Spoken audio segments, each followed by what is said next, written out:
Hello and welcome into the 24/7 Sports Football Recruiting Podcast. I'm National Recruiting Analyst Cooper Petagna alongside 24/7 Sports Director of Scouting Andrew Ivins as always. And we are ringing in a new year, but recruiting never sleeps. We got a loaded show for you today. The transaction wire, we're going to jump straight into 2025, that cycle, and then we'll hit the portal recap. A couple teams surging there, Florida State, Colorado, among others. And then the 24/7 Sports way too early top 25 rankings for 2024. We'll get into that. Great job by our boy Brad Crawford. But Drew, I believe you have one little thing to start us off here. Yeah, Coop, you said 2025, right? We talked about the All-American Bowl, the Under Armour All-America game. Well, you had another big event last week, the National Combine. Over 600 of the nation's top underclassmen working out inside the Alamo Dome. You were there, I was there, Hudson Standish, and a host of 24/7 Sports Analysts. Long event, but it has proven to be fruitful in years to come as we get to see a lot of these guys not only test, but go through positional drills, one-on-ones. And the alpha dog, Cooper, Jamie French, wide receiver out of the Sunshine State, committed to Alabama. Jamie French wasn't even going to go through drills. They had to find him some 12.5 size cleats. Thankfully, they did. He was the best of the bunch over, I don't know, a 2-hour one-on-one session. It felt like they just kept going and going. Hey, if you're looking for a sure thing in the 2025 cycle, I think it might be Jamie French, man. You know, he was hanging out with Jeremiah Smith in the hotel. Those guys play for the same 7-on-7 team, talking just with the coaches, individuals inside their camp.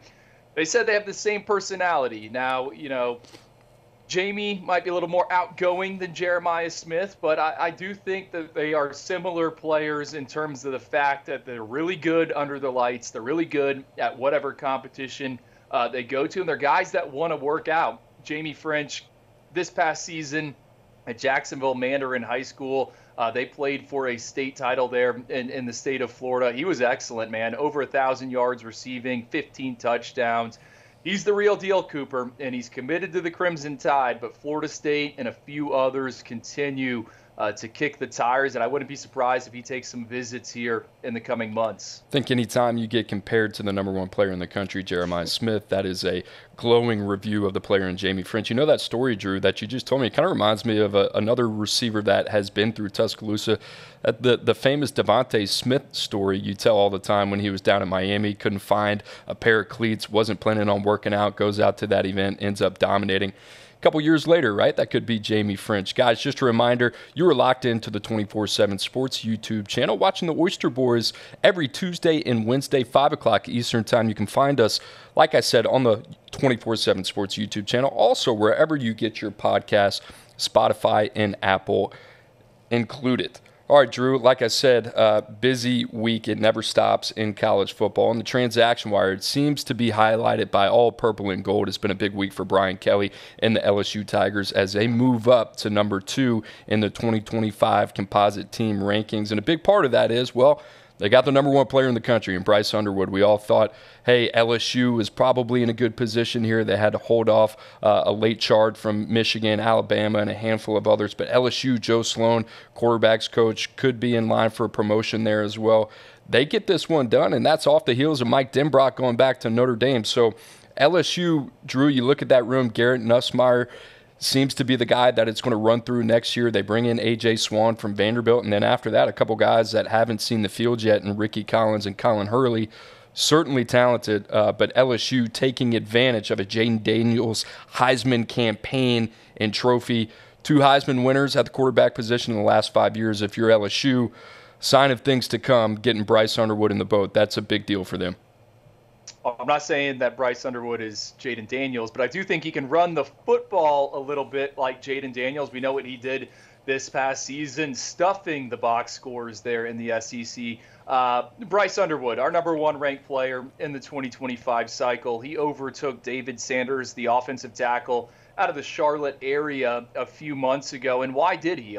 We can talk about positional value, but I think the on-field resume for Bryce Underwood speaks for itself. This is a guy that's 40-3 over the past 3 years there in the Detroit Metro. Again, he can push it down the field. He can beat you with his legs. He's got a college-ready frame. And Cooper, the other thing, I saw you wrote it down here in the notes, he's young for his grade. He could actually be a class of 2026 prospects. So you bake all that into the equation, and we like Bryce Underwood for a variety of different reasons. This is huge for Joe Sloan, friend of the pod. You got to give that a shout out. I mean, this was a battle, a lot of different teams involved. Remember in Colorado, we were talking back in September, Bryce Underwood was going to go visit there. I was always keeping my eye on Alabama, but you got the sense LSU was the team to beat. Hey, and they get it across the finish line. We'll see what happens here over the next few months, but you got to feel good if you're someone in Baton Rouge with that type of talent coming in, because I think out of all the quarterbacks you mentioned before that, Cooper, the guys in the room, we like Bryce Underwood the most of the bunch. 11 months and change, right? That's Joe Sloan, Brian Kelly, what they're going to have to do. Better to play defense than offense. They got Bryce Underwood in the boat. Now it's about keeping him in the boat, getting him over that finish line as well. Drew, you mentioned the age. How rare is it to see a player as young as Bryce Underwood? You mentioned the fact that he could technically be a 2026 prospect. He's 2025. He doesn't turn 17 until August, right? And then you think about combining that with the fact he started 43 games and he's had 3 state title appearances at Belfield High School in Michigan. It's one of the reasons that we like Dante Moore so much was because of that long resume. And it's starting to become a little bit more rare when you see a guy like that with that type of resume that they stick and don't reclassify. So I think all that is a bonus and a positive for LSU. LSU not done, not just done the recruiting. They go back to a familiar face, and a new defensive coordinator will arrive in Baton Rouge in 2024. Another friend of the pod, that is Blake Baker. We talked about the ties to the New Orleans and Louisiana area, spent some time at Tulane as well. I believe his wife is from New Orleans, a big get. The funny thing about this, Drew, is in 2021, late 2021, early 2022, when Brian Kelly came over, he had the option to keep and retain Blake Baker as a linebacker coach. He passed up on that. 2 years later, that's his new defensive coordinator, as Matt House is out after 2 years and done. Drew, I think you and I talked about this when this vacancy came open. Blake Baker seemed to be the right guy for it. You can talk about the coaching chops all you want. You can talk about, okay, what type of identity is he going to give the defensive side of the football in Baton Rouge? I think the biggest thing that they're missing, they need somebody on that side of the ball that can rally the troops in terms of talent identification and evaluation, because there are a lot of gaping holes. Mason Smith, I believe this morning, declared for the NFL draft alongside Mekhi Wingo as well. LSU is going to have a lot of work to do, not to mention the fact they don't have a defensive line coach and they don't have a secondary coach yet either. Yeah, well, LSU last season, 42nd nationally in sacks, 60th in tackles for loss. Missouri, 11th in sacks, 18th in TFLs. Blake Baker runs an aggressive front, and I think he's still familiar, correct me if I'm wrong, of some of those individuals in Baton Rouge. It's not like he hasn't been keeping his eye on, hey, the personnel there and what they got going on. I think this is exactly what LSU needed, and it's a big blow for Missouri and Eli Drinkwitz. I mean, that defense, I love watching it. It's aggressive. They want to get after the quarterback, and I think LSU kind of has some of the pieces to do that already in Baton Rouge, and now Blake Baker, he's going to scheme it up. We'll see what else they add via the transfer portal, but I think you're going to see a little more aggressiveness, not only on the field, but on the recruiting trail, like you just said. Let's not forget, Missouri just signed one of their greatest recruiting classes ever. Williams Nwaneri was part of that. I mean, how many times did we bring up Missouri and some of those guys that they ID'd in other parts of the country? I mean, they were in Alabama, they were down in Florida. I think Blake Baker's got it figured out. So, man, this is a big deal. It gets me fired up about the trajectory for LSU on that defensive side of the ball. Yeah, I think this was the right move. They moved quickly, got a deal done. How about our boy, man, getting paid? I think he was getting paid $2 million a year at Mizzou, now getting paid $2.5 million. Coach Bake, if you're watching, drinks on you next time we see you. Drew, another name flying off the board, top 10 player in 2025. We had some announcements during the All-American Bowl on Saturday. One of those announcements, how about Devin Sanchez, the number 1 corner in the class of 2025? He commits to Ryan Day in the Ohio State Buckeyes. if you're looking for a prototypical corner, we talk a lot about Ellis Robinson. Well, that's Devin Sanchez in 2025, 6'2", 170 pounds, got all the genetics. Mom, Deetra, sprinter at UTEP. Dad, Daniel, played football at UTEP as well. So shout out to the Miners there. But Devin Sanchez from the Houston area, North Shore High School, Drew, he's got some of the most clean tape you'll see out there. Can play man-to-man, can play zone as well, comfortable in bump and run, fluid, long, pretty, good ball skills, checks every box. Yeah, I wrote it. I went and pulled up the scouting report I got for him in Next Gen. Smooth is the first word. Second word is smooth. Third word is smooth as well. I mean, this guy's ability to maintain phase, I mean, he's the real deal. And I think the story here, Cooper, is top-ranked prospect in Texas. We're 12 months before he can sign anything, is committed to Ohio State, right? And I think there's a lot of questions surrounding Ryan Day and the Buckeyes. You know, where is this program headed? What are they doing on the recruiting front? Well, they held on to Jeremiah Smith in the 2024 cycle. Now they got Devin Sanchez committed around the same time. I think Jeremiah Smith was in December. Now we get Devin Sanchez in January. Can they hold on to him? I think that is a something to track as this cycle progresses, as the 2024 season progresses, because he's the real deal. And when I think about Ohio State and, you know, when they were at the top, right, a lot of Texas infusion on that roster. So we love Devin Sanchez, the player. Obviously, you see where we have him ranked, but this is big for the Buckeyes. And I really like the early pieces they have there in the 2025 class. Javon Bogues, the wide receiver out of Florida. Tavion St. Clair, one of my favorite quarterbacks in the 2025 cycle. Now you're pairing Devin Sanchez with Blake Woodby,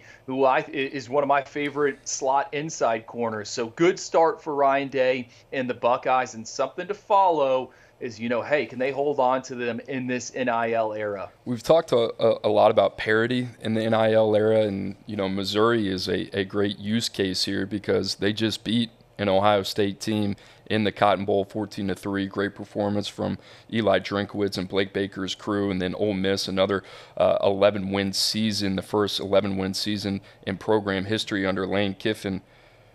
Drew, with some of these teams emerging and seemingly rising up the board in the big picture, the other shoe has to drop. And it seems like Ohio State, it's not like the bottom has fallen out, but it seemed to be a team that is struggling, maybe not so much in a win-loss standpoint, but a little bit of air has been taken out of the building because this was a team that dominated when it came to traditional recruiting. Now you throw in the resources of NIL and everything going on in college football and the transfer portal as well. It seems like Ohio State has been negatively affected by this, and although incremental, that incremental change is starting to show up on the field a little bit. Yeah, Cuba, this might be a loose comparison, but it feels kind of like Clemson, right?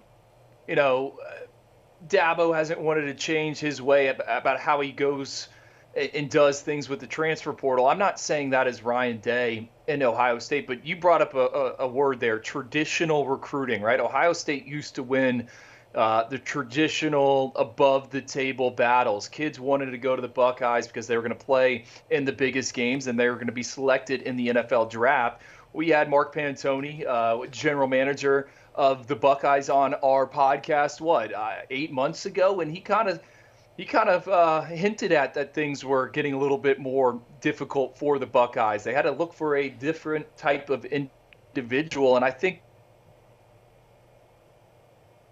they to monitor and keep an eye on, you know, what does this recruiting class look like? Because I don't think that 2024 class, which has its headliners, is where Ohio State wants to be. You know, I think there's still questions about the pass rushers, interior defensive linemen as well. That has been an issue. They've been negatively recruited there. I mean, heck, Cooper, we saw Justin Scott, Marquise Lightfoot, you know, two kids from the Chicago area at the All-American Bowl. We like both of them. You know, there was a time when Ohio State would have got those guys, but they're both headed to Miami. So big win in Devin Sanchez. But I want to see how this class comes together. And again, Can they hold on to these individuals? Some staff changes coming to Columbus as well, as Ryan Day looking for a new offensive coordinator. Brian Hartline will be stepping away from the OC duties.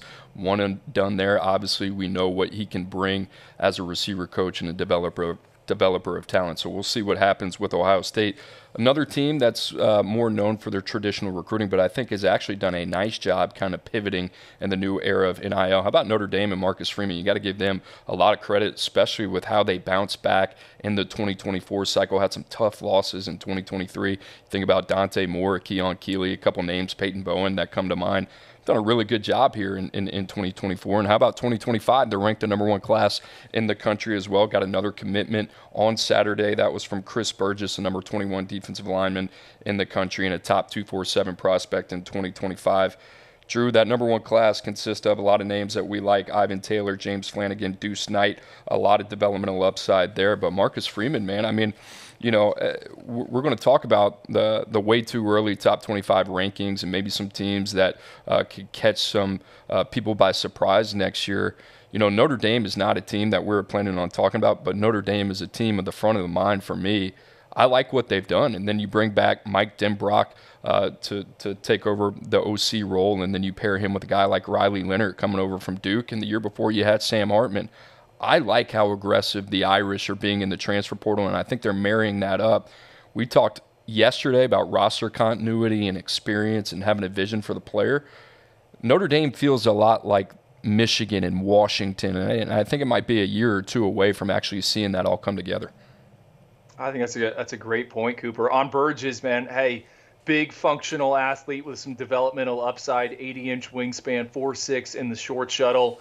I think he's got a ways to go, but you take that type of body and really, I mean, Notre Dame, #1 ranked class, like you said. Ivan Taylor, son of Ike Taylor, he's the headliner. James Flanagan, one of my favorite tight ends, recently picked up commitments from Will Black, offensive tackle out of Connecticut. Ethan Long, back seven defender out of Connecticut. Want to see where this group finishes, right? Because they got a lot of guys committed, way more so than others. That's why they're sitting #1 right now, Coop. So I'm going to throw it back to you. Where do you think this class are we looking down the lens at another top 10 finish for the Irish? Do you think that's obtainable? Yeah, absolutely. They're at #1 right now. I think they've done a better job. They've got more and more comfortable with talent ID evaluation. I also think the other thing that they've done is maybe there were some doubters, and trust me, I was a very strong critic of Notre Dame and how the Marcus Freeman experience would play out. I really don't have a lot of questions after year two, so if I'm feeling that way, I know prospects are feeling that way, and their family and decision makers as well. So I think this has a chance to be the highest ranked recruiting class for Marcus Freeman since he's been there in the Marcus Freeman era, and they've done a really good job, but I wouldn't be surprised if they can stick in the top 10. I think 2024, what were they, around 9 or something like that, 9 or 10? I think they can finish 6 or 7, and I think a lot of that is going to have to do with on-field results as well. I think they're really well positioned this year, and I'll tell you what, we're going to talk about this a little bit later. Their first game of the season next year, at Kyle Field in Texas A&M. You want to talk about making a statement. That's a great place to do that in the SEC on the road. So it's not all just high school recruiting, Drew. It's the transfer portal as well, and that's what we do on this show. We talk about roster management. And, guys, I know we've been talking a lot about our trips to Orlando and San Antonio and the All-American Bowls and so on and so forth, and then we had the national championship. That doesn't mean the portal stops just because the portal window is closed. It just keeps going. So let us get you up to speed here on what's been happening around the country. A lot of arms flying off the board, and let's start with former 5-star Malachi Nelson at USC. He transfers after 1 year to Boise State. Bush Hamden, the offensive coordinator over there, had a great year. I mean, you think about it, top 26 offense in the country. That's a sneaky good fit. We'll come back on that. Ty Thompson, who I love out of my days at Oregon, he transfers to Tulane, big pickup for John Summerall. And then you think about Eli Holstein. You look at Alabama's quarterback room, Julian Sain coming in. One of those guys was going to have to be pushed out. How about Jaden Maeva, UNLV, the freshman, originally committed to Georgia, transferred from UNLV. Lincoln Riley gets in there, changes his mind. Now he's set off for Los Angeles. And the Canes get on the board with the FCS standout and Reese Poffenbarger. So, Drew, a lot of arms on the move, not to mention KJ Jefferson to Central Florida there as well.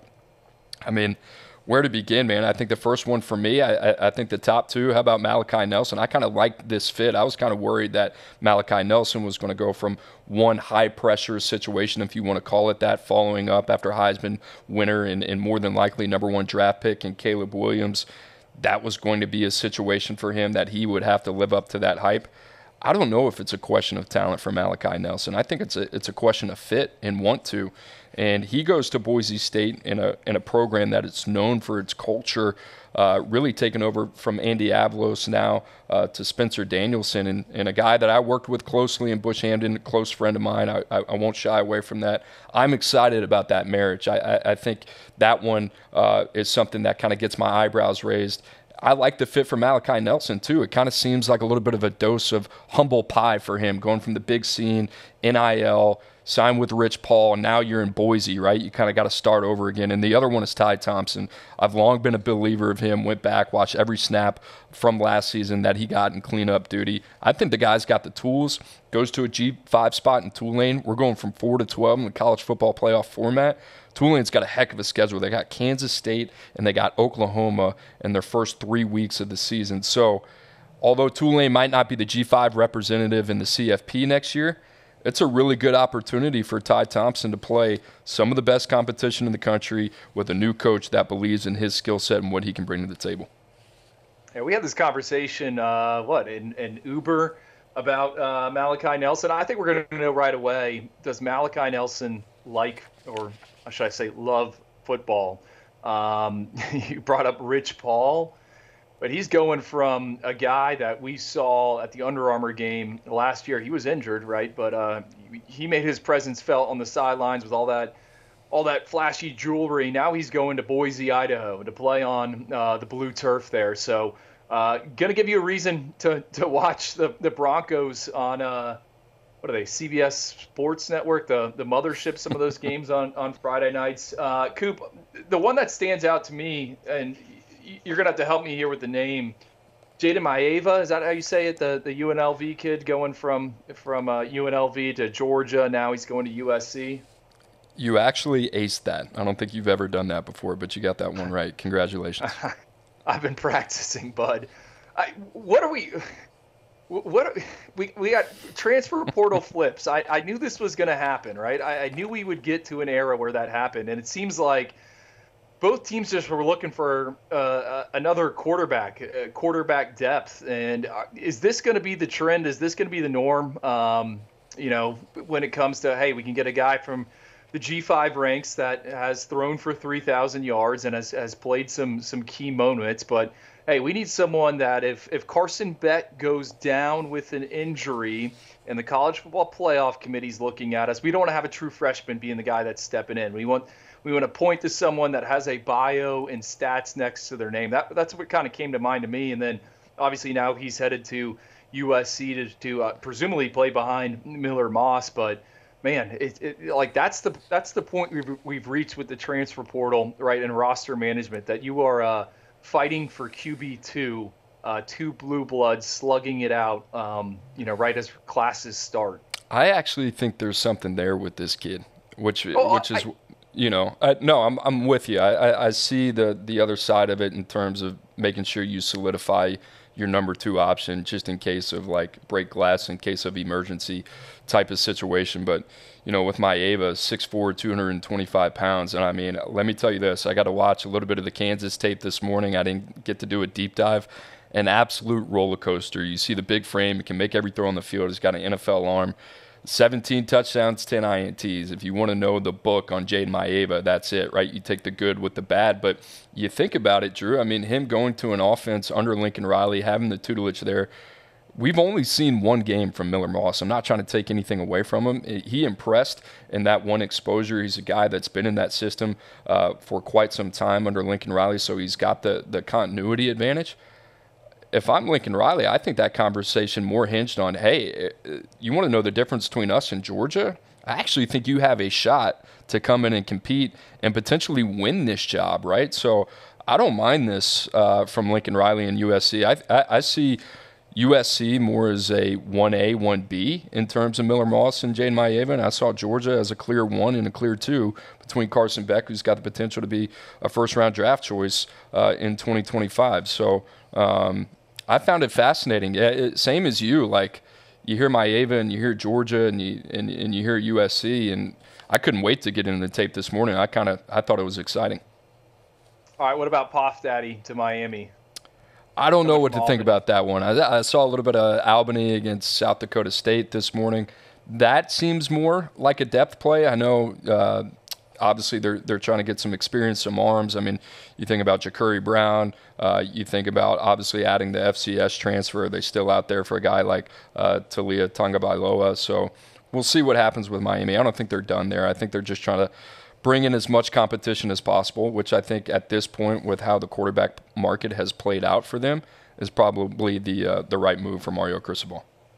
I actually watched a lot of the FCS playoffs. Maybe I'm a FCS guy now.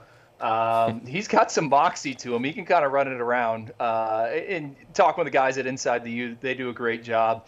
I think it's exactly what you said, Cooper. Looks like some competition. I want to know who's going to start week 1. Miami, Florida, the Hurricanes. They got Ja'Curry Brown coming back. Emory Williams, who we saw against Florida State and Clemson, should be fully healthy. You got the Puff Daddy in there. You mentioned Tua's brother. One of the more intriguing quarterback battles for the spring and fall camp. I thought Miami would have been more aggressive in the portal, and obviously they were.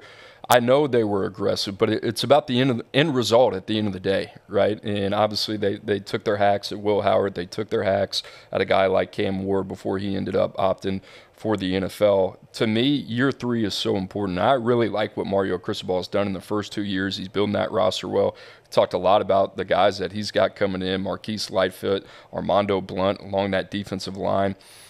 There's a lot to be excited about in Coral Gables, but if you don't have the guy to make it go, then what is it for, right? And I like Ja'Curry Brown. I like what he can be, but is that going to be the guy that makes you break through 10 wins in one season? Is it Talia Tagovailoa? Maybe for 1 year, Band-Aid, I can get on board with that as a bridge guy, but they have to get this position right. And then after that, it's Emory Williams, it's Judd Anderson. There's no, clear guy there. I thought Miami would have been more aggressive for a guy like Dante Moore, maybe a young signal caller. They kick the tires in Mario Cristobal fashion on just about every quarterback out there. And Malachi Nelson was linked to him, but it's like, find your guy, commit to him, have some conviction, pull the trigger, get him in the boat, and then let's ride. And it's been so many guys that are linked to Miami. And now all of a sudden it's, we got a room of Ja'Curry Brown, transfer from Albany, and potentially Talia Tagovailoa. I don't know what to make of that, right? So that's kind of the way I see it. And the other part about this is the ACC is open.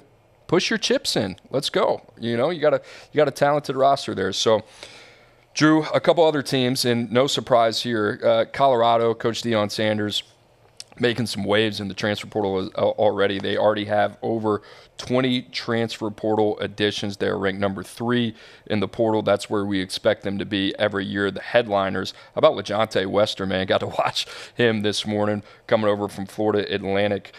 You think about what Colorado has done at the receiver position and what they're going to be like. I mean, that has to be one of the most exciting storylines for me. If they can actually protect Shedeur Sanders next year, that's going to be one of the most dynamic receiving corps in the country. Quincy Wiggins from LSU comes on over. Cordell Russell from TCU, the former top 247 wideout.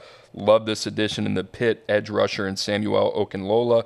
Then the tight end from Cincinnati that you really like as well. So Colorado, going back to what they do, 4-8 in their first season, believe it or not, that's a big win for Deion Sanders, right? There was a lot of hype around that team. Maybe expectations were too high after the win against TCU in the first game of the season. But, Drew, for the most part, I really like what Colorado has done and Coach Deion Sanders has done in the transfer portal this cycle. How many wide receivers are they going to take, man?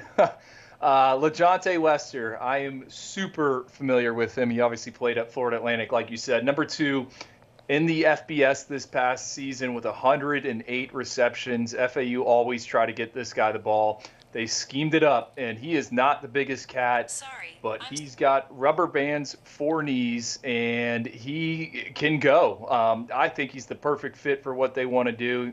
Pair him up with Jimmy Horn. We'll see what happens with Marion Miller, Cordell Russell. But that wide receiver group, man, it is it's talented. There is no question that Prime has done a good job of not only getting Shedeur some weapons of all different sizes, but then, refortifying the offensive line. And Cooper, I do want to call my shot on Shimon Metier, guy I had a ton of exposure to throughout the high school process.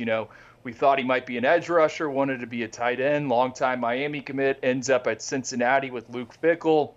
Reports out of there that he was hitting 22.8 miles per hour on the GPS, transfers to Colorado, flew under the radar, but I think he could be a key element of that passing attack for the Buffs. And I mean, really every transfer that Colorado has gotten, it's like, whoa, okay. He really is doing it. And it's been surprising to see the kids that are signed up to play for him here in year 2. Yeah, you think about some other names on here. We didn't even really talk about Will Shepherd, huh? I mean, the trio of receivers that has left Vanderbilt, I mean, we talk about teams that have benefited from the portal, teams that haven't benefited.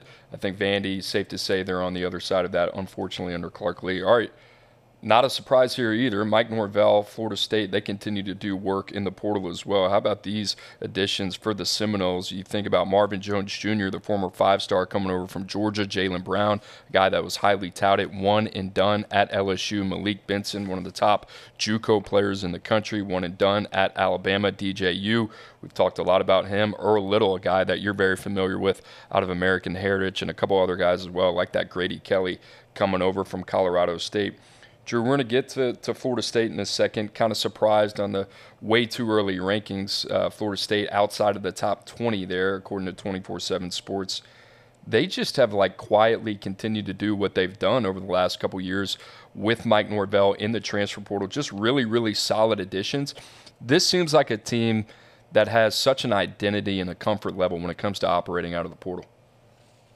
Yeah, and I read somewhere this morning, projected roster for the Seminoles in 2024, I think 60% of them are going to be underclassmen. Cooper, I agree with you. I mean, where do you place Florida State in the top 25? They were losing a lot to not only the NFL draft, I think they've had 20 guys transfer out, but hey, Mike Norvell has kind of been one of these portal wizards. I mean, how could you not discount the group that he is bringing in?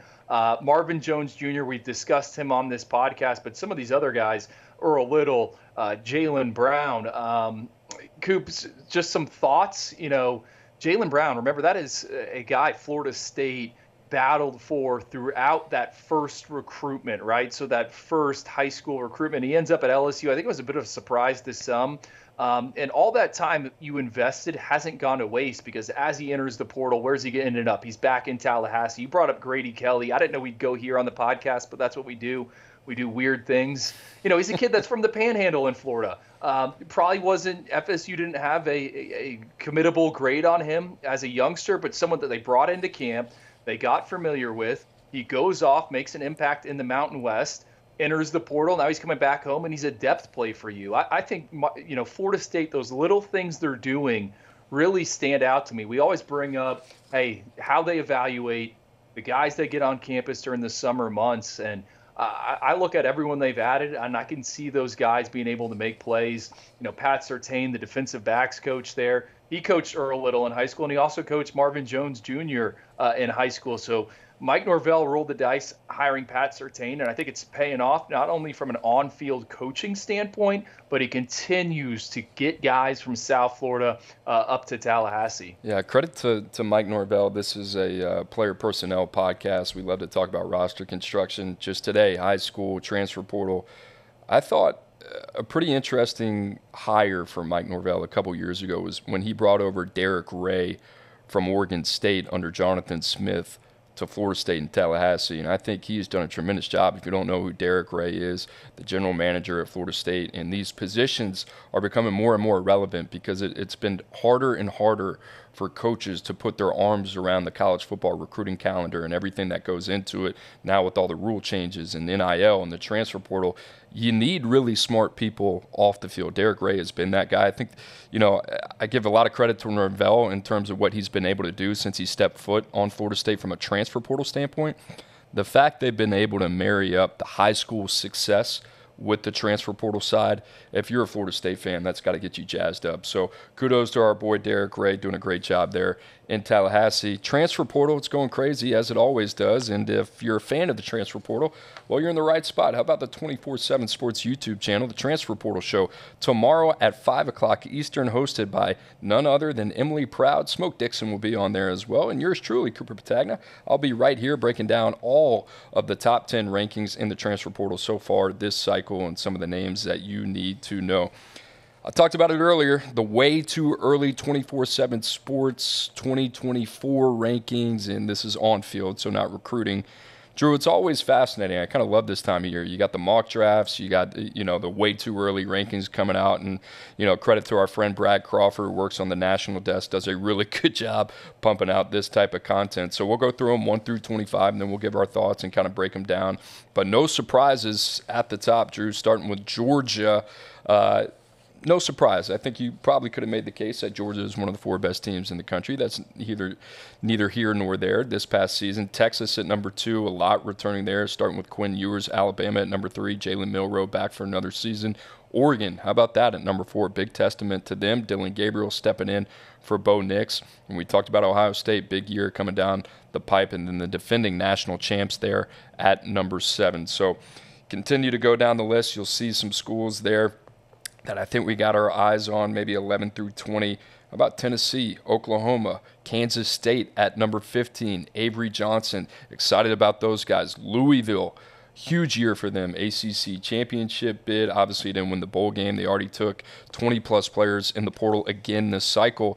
Then you got UW at 21, Florida State at 22, NC State at 23, Iowa, Oklahoma State rounding it out.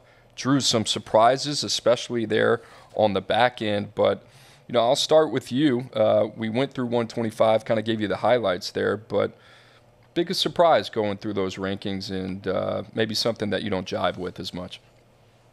Well, Kansas State at 15. I see both sides of it. I was boots on the ground at the infamous Pop-Tart Bowl. I was there at the Pop-Tart Bowl. I think 15's a little rich. But I also get it, Cooper. I mean, new look Big 12. If you want to keep an eye on a conference race, I think this is it. It's going to be exciting. I mean, who is the clear-cut favorite? Kansas State, I think, is at 15 because of our guy, Avery Johnson, former Freaks List member. We saw him against NC State in Orlando, and I was sitting there with my wife. I'm like, he was on the Freaks List. And she's like, why? Why was Avery Johnson on the Freaks List? And then he had like a pump fake, ran down the field and picked up all these yardage. I'm like, that is the reason why Avery Johnson is on the Freaks List. So I get it. I'm excited about him. DJ Giddens, the running back, coming back. J.C. Brown, freshman receiver, made big plays for them, but they lose a lot up front. So Kansas State, a bit surprising to me at 15. I get it, though. Wide open Big 12, and they got one of the best quarterbacks in the conference. I love Avery Johnson, man. I can't wait. The Pop-Tart Bowl was electric. His performance against Texas Tech was electric as well. Certainly a guy that we love. How about NC State at number 23, Drew? I mean, I feel like we have talked about NC State, Dave Doran, what he's doing there more in the past couple weeks than I've ever talked about NC State in my lifetime. And that really starts with Kevin Concepcion that you see right there on your screen, ACC Offensive Freshman of the Year. And a lot to be excited about. Brennan Armstrong out, MJ Morris out. But you bring in the guy, Grayson McCall from Coastal Carolina, and a couple other guys as well. How about Noah Rogers, a former top 50 player for us in the 2023 cycle? He comes over from Ohio State. Love that landing spot for him. And then Drew, tell me if I'm wrong here, but I expect Terrell Anderson and Jonathan Paylor, 2 top 247 guys at the receiver spot, to have immediate returns for the Wolfpack. They're there at number 23. I love the value there. You think about their schedule, first half of the season, you got Tennessee in Charlotte, and then after that, on the road at Clemson. If you can find a way to split those two matchups, I think NC State's in a good spot to maybe run the table and represent the ACC in the college football playoff next year as we go to an expanded format. Let me ask you this. Who do you feel better about right now, Clemson or NC State? It's NC State, right? It's a toss-up, but it's a toss-up for me, quite honestly. But the fact that it's a toss-up is a win for NC State. That's the way I'd put it. So they're the team that played Kansas State in the Pop-Tart Bowl. I came out of that game and I was trying to talk to like NC State fans who were not happy. And my question was, hey, like, what is the plan at quarterback? Because I like the roster heading into 2024, knowing what they had done in the transfer portal, knowing what they had done at the high school ranks. I mean, Cooper, think about how many NC State guys we saw in Orlando and San Antonio. I can never remember it being that way. So I agree with you. Excited because it's Grayson McCall coming over from Coastal Carolina. He has played a ton of football. I think if you're looking for a quarterback out there on the market that is battle tested, I would rank them number 1, Dylan Gabriel, and then number 2, probably Grayson McCall. So, I think that's a great pick as, maybe someone to keep an eye on in the ACC. Yeah, we talked about, traditional second-tier Power 5 teams taking advantage of the new shape and form of college football. Talked about Missouri, talked about Ole Miss. How about NC State, man? In terms of NIL, it seems like they have started to gain some momentum there as well. A couple other teams out there. Speaking of Missouri, Drew, is that a team you're buying stock in terms of the way too early rankings for next year? Well, I don't love that Blake Baker is leaving. But, man, have you seen this transfer portal class for the Tigers? I mean, every time I look up, I'm like, whoa. And I know it's ranked number 6, so it's not as high as some of these other ones. But they add Caden Green. Oyster Boys, true freshman, All-American offensive lineman from Oklahoma. They got Nate Noel, running back from Appalachian State. He's originally from the 305. Isaiah Hastings, remember the Canadian defensive lineman that ended up at Alabama. He transfers in. Toriano Pride, Marcus Carroll, Chris McLennan, defensive lineman from Florida. I just love it. And then you look at his schedule. State, Buffalo, BC, Vandy, at Texas A&M, that UMass. Now you got to eventually go to Alabama, right? But man, I mean, this schedule is favorable. So I am buying stock in Missouri. I wanted some Missouri gear. I've been saying that. I want like a Missouri mini helmet for the backdrop. That was primarily because Blake was there, but I'll still ride with Drink. How about Mizzou coming in at number 8? I don't think that's too far off. I firmly expect Missouri to be in the top 10 next year. They've earned that. Drew, I'm going to go with Louisville. How about Jeff Brom and his crew? You think about what they've done in the transfer portal back-to-back years. I think one of only 3 teams that took 20-plus transfers in 2023 to win 10 games. Well, they're at 24 already, right? And you think about the guys that they brought in. I love Tyler Shuck coming over from Texas Tech, formerly of Oregon as well. Ja'Cory Brooks at Alabama, looking to kind of revamp his career. Tayon Holloway, a guy from North Carolina that we really liked. You can go down the list.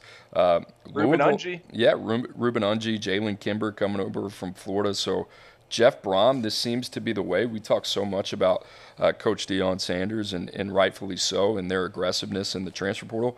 How about Louisville, man? I think they're one of those teams that they are establishing their identity right in front of us. Thor Griffith coming over from Harvard, Mark Redmond, who we recruited at UW, went to San Diego State, now back in the Power 5. I kind of love what they're doing. I'm excited about Louisville and kind of where they're starting to situate themselves in the ACC hierarchy.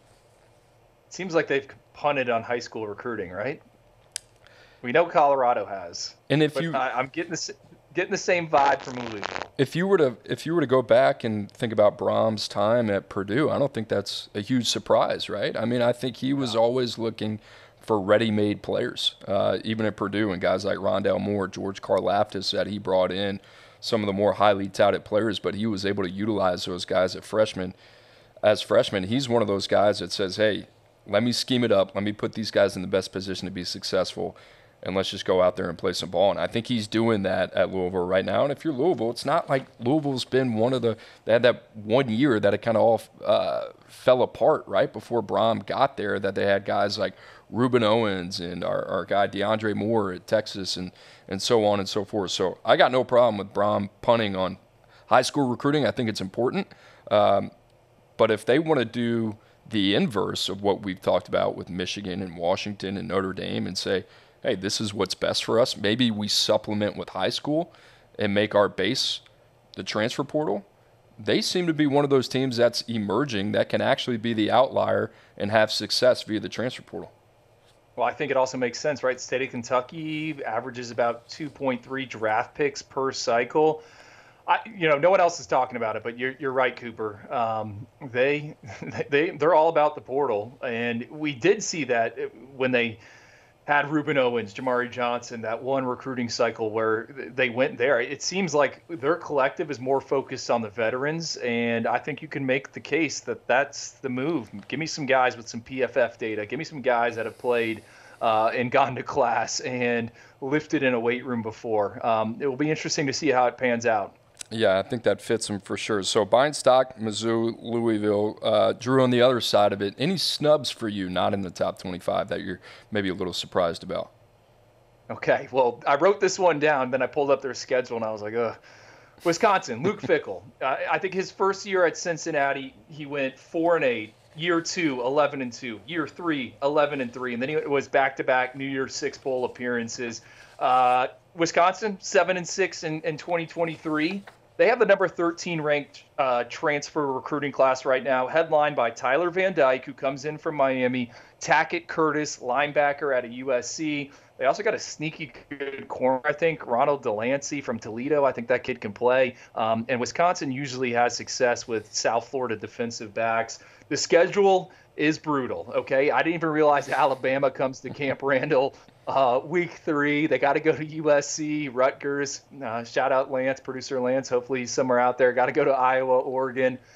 So the schedule, it's not favorable. But I think Luke Fickell, developmental program, year 2, his guys are in the building. They've had a chance to learn the system.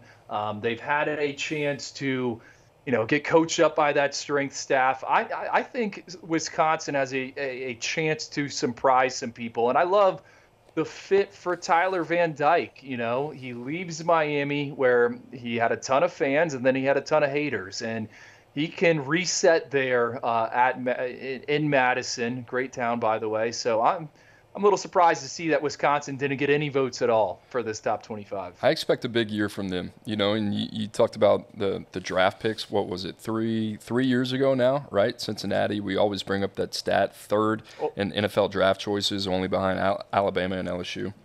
Yeah, the new stat is Pro Bowl. I think they have the third most alums in the Pro Bowl this upcoming year, behind like Alabama and Georgia. Do you see that playing out already for Wisconsin?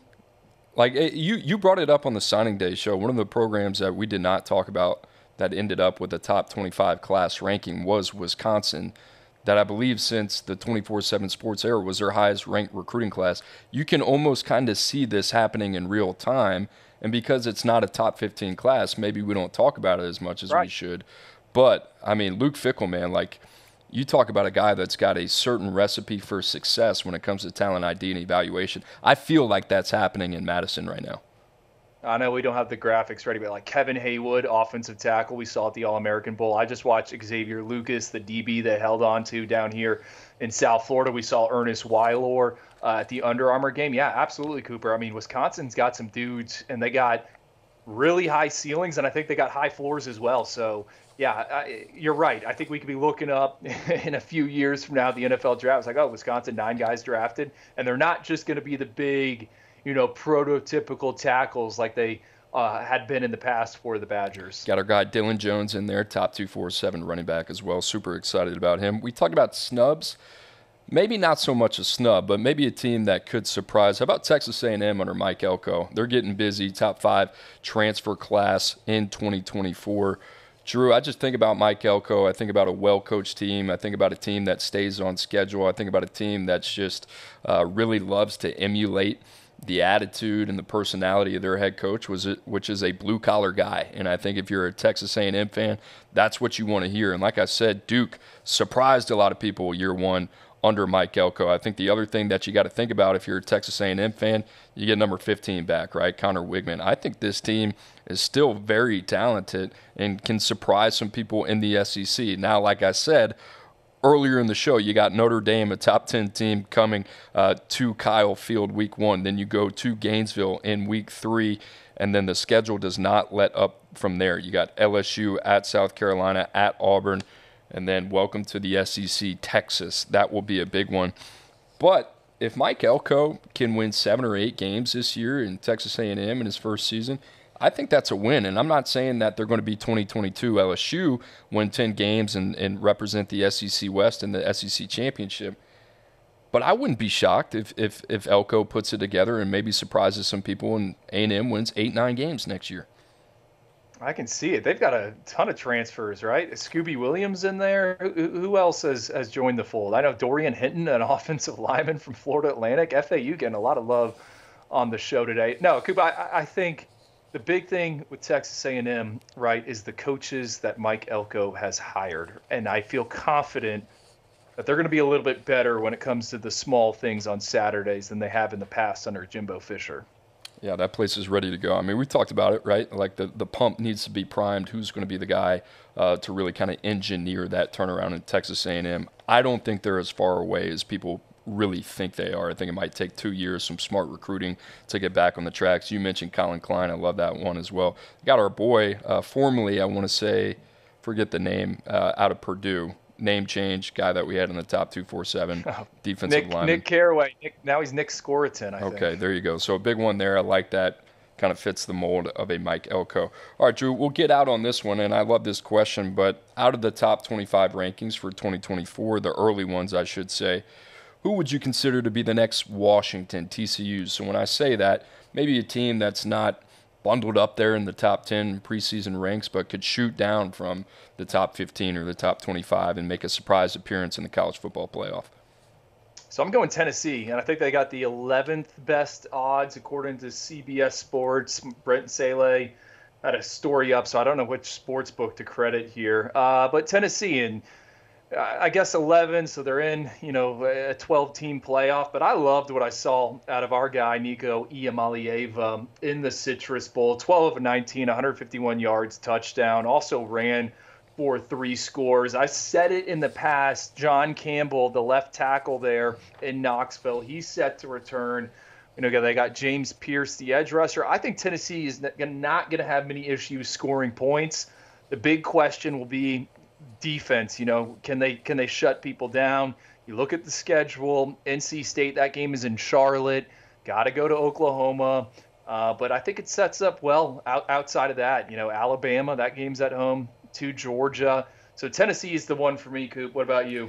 I went with Oklahoma, and very similar to you. I think it's a little bit of cold water thrown on it after you look at the schedule a little bit. I'm looking at Oklahoma's schedule in their first year in the SEC. Very daunting, but I love the idea of Jackson Arnold, coming in, going to be the full-time starter next year, taking over for Dylan Gabriel. And, obviously a disappointing loss in the Alamo Bowl to Arizona. But the way that Brent Venables has built this team, we've said it, Drew, I don't think there's going to be much of an acclimation period in the SEC. I love what they've done at the point of attack. A lot of question marks to answer on the offensive line. I think losing guys like Caden Green certainly hurts. Guys like Zalance Hurd that they're in for right now, the transfer from LSU, would certainly help. But I love what they've done in their front seven and their secondary as well. So I think the defensive recruiting paired up with a potential special season year one with Jackson Arnold, it's a team on the outside, right? So this would be a little bit of a surprise. But if everything came together for Oklahoma, I could see the Sooners making a run. The other thing, Drew, think about their non-conference. After Temple, week 1, you're probably going to get a pretty pesky, less than talented Houston team in the Big 12. Then you got Tulane at home, which is going to be difficult under John Summerall. And then it's Tennessee at Auburn, Texas, South Carolina at Ole Miss, at Mizzou, Alabama at LSU.